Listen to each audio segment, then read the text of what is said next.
Welcome to the Belly of the Beast, your home for original horror content. Warning, some of our stories may be upsetting for some individuals. Listen at your own risk. Today's original story is called Swamp Creature, written and narrated by me, the Beastmaster. Until tonight, I haven't thought of these events, but I'll get to all of that. Let me start at the beginning. The year was 1989, and I was about to turn 10. My parents and I were going on a camping trip. I remember being really excited because this was the first year I was going to be allowed to have my own tent. Little did I know at the time, I'd never go camping again. After 2 days of driving from New York to Georgia, we finally arrived at our campsite in the Okefenokee Swamp Park. I was so excited I looked forward to these trips all year. After setting up camp, we went on a hike to a hot spring where we would go for a swim. I remember laughing and playing with my mom and dad. I also remember this overwhelming feeling of being watched. At one point, I thought I saw something move in the tree line from the corner of my eye. Never mind, I thought. It's just my mind playing tricks on me. The rest of the night went well. We swam, hiked, cooked dinner over a fire. We even made s'mores and told scary stories until it was really dark out. Then we laid for a short while and stared up at the stars. "Time for bed," my mom announced. "Okay, I love you," I responded, giving her and my dad a hug, and off I went to sleep in my very own tent. It was a cool night, and I felt very comfortable in my sleeping bag.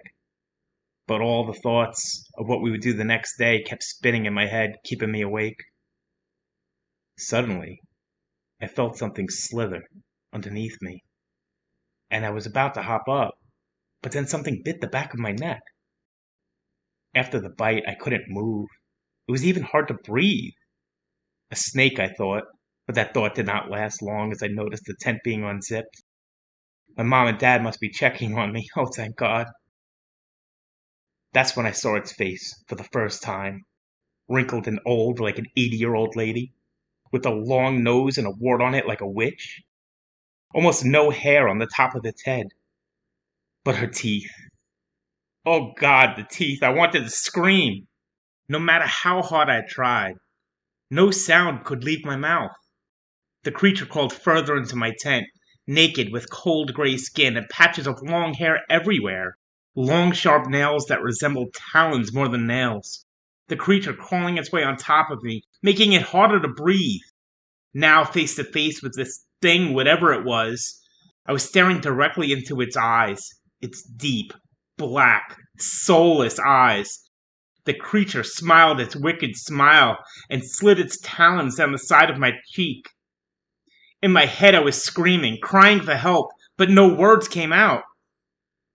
Then I could hear footsteps outside my tent, and a familiar voice. "I just want to go check on him," my dad said. "Oh, leave him be," my mom responded. "Just real quick. I'll be right back," said Dad. The sound of my parents talking startled the creature.